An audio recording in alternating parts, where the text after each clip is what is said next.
ina ninyong lahat. Martin Romualdez, Lisa Marcos, Bongbong Marcos.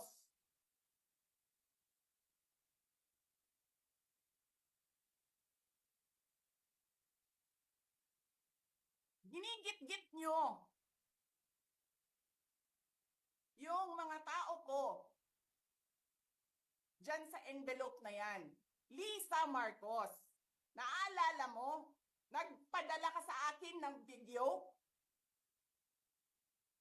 Sinabihan mo ako saan kukunin ang pera. Pinakita mo ang muka ng tao doon sa video message mo. Hi, Nikki. She's been working with us for the longest time. We trust her. You sent me written instructions about money. Millions a month. Anong nakalagay doon sa envelope? DepEd. Anong ginawa ko? Binigay ko sa DepEd. Utak na mukha.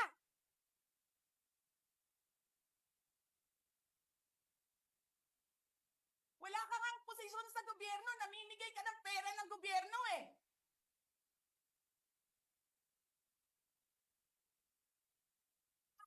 Sisirain mo yung tangal ng mga kasama ko sa Office of the Vice President. Sasabihin nyo sa mga tao, nakaw yan, confidential funds yan. Niwala nga kayo isang proof na confidential funds yan. Naniwala lang kayo sa isang babae na ang pangalan ay Gloria Mercado na nagsabi confidential funds yan, na hindi nyo nga nilabas na wala pang confidential funds, meron ng white envelope. Kasi 2022 pa lang, tang ina mo ka, may utos na ng pera sa DepEd. Tapos kami yung nagsisinungaling?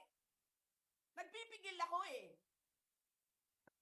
Kasi gusto ko lang magtrabaho. Gusto ko lang tapusin nyo na yung show ninyo dyan sa House of Representatives para makabalik na kami sa trabaho namin.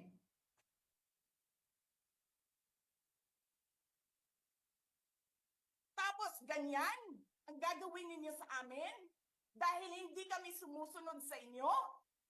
Dahil ayaw na namin tumulong sa inyo?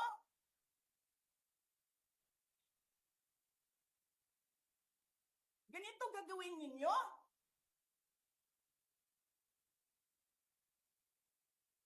Presidente ka, may speaker ka na involved sa bribery ng Supreme Court justices. May video, may kaso, may witnesses. Hindi mo tinanggal yung speaker mo. Pinabayaan mo siya abusuhin ang pera ng bayan.